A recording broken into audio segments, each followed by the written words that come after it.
ജോ ബൈഡനുമായി നടത്തിയ കൂടിക്കാഴ്ചയിൽ ഗസ വിഷയം ചർച്ച ചെയ്ത് UAE പ്രസിഡന്റ്. പാലസ്തീൻ-ഇസ്രായേൽ സംഘർഷത്തിൽ ദ്വിരാഷ്ട്ര പദ്ധതി മാത്രമാണ് ശാശ്വത പരിഹാരമെന്ന് അദ്ദേഹം ആവർത്തിച്ചു. സംഘർഷം അവസാനിപ്പിക്കാൻ സാധ്യമായ എല്ലാം ചെയ്യുമെന്ന് കൂടിക്കാഴ്ചയ്ക്ക് ശേഷം പുറത്തിറങ്ങിയ സംയുക്ത വാർത്താ കുറിപ്പിൽ ഇരു നേതാക്കളും വ്യക്തമാക്കി. UN രക്ഷാസമിതിയുടെ മാനദണ്ഡങ്ങൾ പ്രകാരം ഗസയിലെ സംഘർഷം അവസാനിപ്പിക്കേണ്ടതുണ്ട്. സമാധാനത്തിനായി ഇരുപക്ഷവും അന്താരാഷ്ട്ര മാനുഷിക നിയമങ്ങൾ പാലിക്കണം. ദ്വിരാഷ്ട്ര പദ്ധതി മാത്രമാണ് ശാശ്വത പരിഹാരത്തിനുള്ള ഏക മാർഗം. ഇതിന് തടസ്സം നിൽക്കുന്ന ഏകപക്ഷീയമായ എല്ലാ നീക്കങ്ങളിൽ നിന്നും ഇരുപക്ഷവും പിന്തിരിയണം. അറബ് പീസ് ഇനീഷ്യേറ്റീവിൻ്റെ മാനദണ്ഡങ്ങൾ പ്രകാരമാണ് സ്വതന്ത്ര ഫലസ്തീൻ യാഥാർത്ഥ്യമാകേണ്ടത്. ജെറൂസലേമിൻ്റെ ചരിത്ര പദവി നിലനിർത്തുകയും വേണം, സംയുക്ത പ്രസ്താവന പറയുന്നു. ഗസയിലെ മാനുഷിക പ്രശ്നങ്ങളിൽ UAE നടത്തുന്ന ഇടപെടലുകളെ US പ്രസിഡന്റ് പ്രശംസിച്ചു. അടിയന്തര സഹായത്തിനായി കടൽ വഴിയുള്ള ഇടനാഴി സ്ഥാപിച്ചും ആശുപത്രികൾ തുടങ്ങിയും അസാധാരണമായ ഇടപെടലാണ് UAE നടത്തിയത്.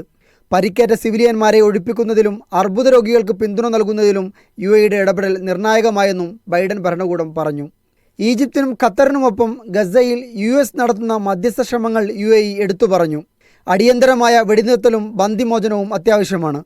പശ്ചിമേഷ്യയിലെ സമാധാനത്തിനും സുരക്ഷയ്ക്കും വെല്ലുവിളി ഉയർത്തുന്ന എല്ലാ ഭീഷണികളും അന്താരാഷ്ട്ര നിയമങ്ങൾക്കനുസൃതമായി പരിഹരിക്കേണ്ടതുണ്ട്. ഇരു രാഷ്ട്രങ്ങളും അതിൻ്റെ മുൻപന്തിയിൽ ഉണ്ടാകുമെന്നും പ്രസ്താവന പറയുന്നു. ദക്ഷിണ ലബനാനിൽ ഇസ്രായേൽ നടത്തുന്ന ആക്രമണവും ഇരു നേതാക്കളും ചർച്ച ചെയ്തു. സംഘർഷമില്ലാതാക്കാൻ മേഖലയിലെ രാഷ്ട്ര നേതാക്കളുമായി സഹകരിച്ച് പ്രവർത്തിക്കുമെന്ന് ജോ ബൈഡൻ UAE പ്രസിഡന്റിനെ അറിയിച്ചു. Media 1 Dubai.